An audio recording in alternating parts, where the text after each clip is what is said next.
Hi there. Today I'm going to tell you about 5 horrifying experiments that the government tried to hide from history, and you won't believe they actually happened. First, the MK Ultra project. In the 1950s, during the Cold War era, the CIA launched a top-secret project called MK Ultra with the goal of psychological torture and brainwashing. And let me explain why this is considered one of the CIA's darkest stains. MK Ultra began in 1953 under the direction of Sidney Gottlieb, a CIA chemist. This is also the same guy who once proposed poisoning Fidel Castro's drinking water. The MK Ultra project conducted countless experiments on thousands of people, many of whom had no idea they were subjects of the experiment. The subjects included prisoners, soldiers, mental patients, and even ordinary civilians who were randomly selected. During the experiment, the most commonly used substance was LSD, with the belief that it could break subjects' will, making them manipulable and forcing them to reveal secrets. LSD is an extremely powerful hallucinogen, like a type of drug. In some cases, LSD was secretly slipped into subjects' drinks without any warning. Some people fell into extreme paranoia. Others suffered psychological breakdowns for life.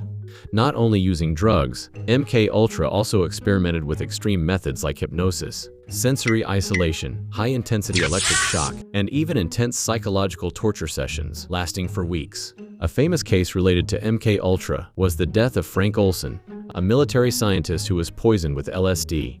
A few days after being poisoned, he jumped from a hotel window and died. The CIA claimed it was just a suicide due to depression, but people believe he was actually assassinated because the autopsy showed Olson's skull had severe impact marks. In 1973, when the Watergate scandal broke, CIA Director Richard Helms ordered the destruction of most MK Ultra documents. And for those who don't know, Watergate was a political scandal where President Richard Nixon was accused of bugging and stealing information and documents from his opponents, the Democratic Party. Nixon later had to announce his resignation. Back to MK Ultra, some files still survived, and testimonies from those involved exposed part of the truth. The US Congress later opened an investigation, confirming that the project had seriously violated human rights. Today, MK Ultra has become the subject of countless movies, books, and conspiracy theories. Many people believe similar programs are still ongoing under different names. And if that's true, somewhere right now, there might still be people being experimented on without knowing it. Or maybe you yourself are an unwilling test subject. Second, Unit 731. Unit 731 was a secret research facility of the Japanese military during World War II. Located in Harbin, China, and commanded by General Shiro Ishii, a doctor obsessed with using biological weapons to large-scale warfare. Unit 731 appeared to be a research center for epidemics and disease prevention, but the truth inside was one of the darkest chapters in human history. Starting from 1936, Unit 731 captured thousands of prisoners, including Chinese, Soviet, Korean soldiers, even innocent civilians to serve their inhumane experiments on living bodies. The lives of prisoners here were despised by the Japanese military and mockingly called maruta, meaning logs of wood. The experiments conducted included dissecting prisoners' bodies while they were still alive without anesthesia to observe how organs functioned. They also deliberately infected prisoners with deadly diseases like plague, cholera, typhoid, to monitor the progression until death. Some prisoners were thrown outside in -40 degrees Celsius conditions to test frostbite necrosis, or hung upside down, even injected with animal blood to see what happens. The scientists here even tested chemical and biological weapons directly on prisoners. Prisoners would be tied to posts, then poison gas was released to measure time to death. Not only that, the Japanese also tested biological weapons on a large scale, dropping bombs containing plague bacteria on nearby villages, causing deaths of thousands of civilians. Anyone who survived the experiments was killed to prevent information leaks. When the war ended, the Japanese military destroyed most of the infrastructure and documents. But some prisoners lucky enough to escape, and remaining documents exposed the heinous crimes. What's most outrageous is that the leader of Unit 731, General Shiro Ishii, was never tried for war crimes. Today, the area that was once Unit 731 has become a memorial museum in Harbin. Visitors can see old laboratories, torture instruments, and images documenting the crimes. Many people say when stepping into the compound, they feel a chill run down their spine, and sometimes even hear footsteps echoing from empty corridors. Third, Henry Cotton and the therapy of tooth extraction. In the early 20th century, at the New Jersey State Hospital for the insane Trenton State Hospital, Dr. Henry Cotton was extremely talented, becoming director of America's largest mental hospital at only 31 years old. Henry believed that what caused mental illness was tooth decay. Then he also concluded that mental illness was due to tonsillitis, sinusitis. So he came up with a very special therapy to cure the disease, removing the source of infection, meaning pulling teeth, removing tonsils, cutting sinuses, even surgically removing internal organs. Of course, none of this had any scientific basis whatsoever. Henry conducted experiments on innocent mental patients. He had all their teeth pulled, including healthy teeth, with the reason of preventing bacteria. If patients showed no improvement, he continued to remove tonsils, sinuses, or other parts. There were even cases where stomachs, intestines, and entire reproductive organs were removed. Henry falsified the recovery rate to as high as 85%, making the medical community of that time praise him as a pioneer. Many newspapers even called him the hope for mental patients. In reality, the mortality rate of patients Henry experimented on was extremely high, reaching 30–45% due to complications from infections, blood loss, or exhaustion after surgery. Despite this, Henry, with his sky-high ego, still absolutely believed in his crazy ideals. He even applied this method to children, actually pulling out both baby teeth and permanent teeth of many children to prevent future mental illness. Many surviving patients left the hospital disabled, weakened, or unable to chew and speak normally. But at that time, opposing voices were very few, due to Cotton's power and blind faith in modern science. It wasn't until the late 1920s that some colleagues began to doubt and expose Henry. They discovered the massive numbers of deaths and complications, but Henry never admitted his mistakes. He retired in 1930 and died 3 years later. Fourth, the monster study. It's not as gruesome and bloody as the three above. It left permanent consequences for the lives of innocent children.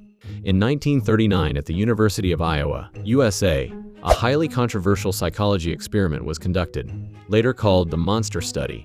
The leader was Wendell Johnson, a famous linguistics expert. Wendell believed that stuttering wasn't just due to physiological factors, but could also be caused by psychology and environment. Wendell himself had stuttered since childhood and opposed the common view at that time that stuttering was congenital.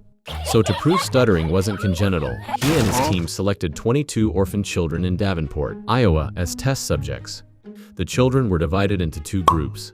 Group A, including both stuttering and non-stuttering children, were encouraged and motivated when speaking. Conversely, Group B, also including normal children, received negative therapy. Researchers constantly criticized, interrupted, said they were speaking wrong, stuttering, and needed immediate correction. The result was that after some time, many children in Group B began to lose confidence severely. Some children who originally spoke normally began showing real signs of stuttering. Others became silent, avoided communication, and developed psychological problems lasting into adulthood. What's outrageous is that this experiment was conducted on orphan children, children who were already lacking protection and easily vulnerable. Although the research team didn't use violence, the psychological impact they caused was compared to a form of mental abuse. For this reason, for many decades after, the monster study was almost buried. It wasn't until 2001, when the media and public learned about it, that the University of Iowa officially apologized and admitted their mistake. However, many participants from childhood said they still suffer psychological consequences, like anxiety, depression, and fear of communication. Although scientifically, the monster study proved Wendell's argument was partially correct, the price was the permanently damaged lives of innocent children. Fifth, the Nazi medical experiments. During World War II, alongside battles on the battlefield, Nazi Germany conducted countless brutal medical experiments on humans. These studies took place at concentration camps like Auschwitz, Dachau, Ravensbrück, and victims were mainly Jewish prisoners, Roma, disabled people, and political prisoners. One of the most notorious names was Joseph Mengele, known as the Angel of Death. This nickname came from Joseph's genteel appearance, always smiling, and sometimes he even spoke gently with prisoners. Mengele was particularly interested in twins. It's estimated that over 1,500 pairs of twins were used as test subjects.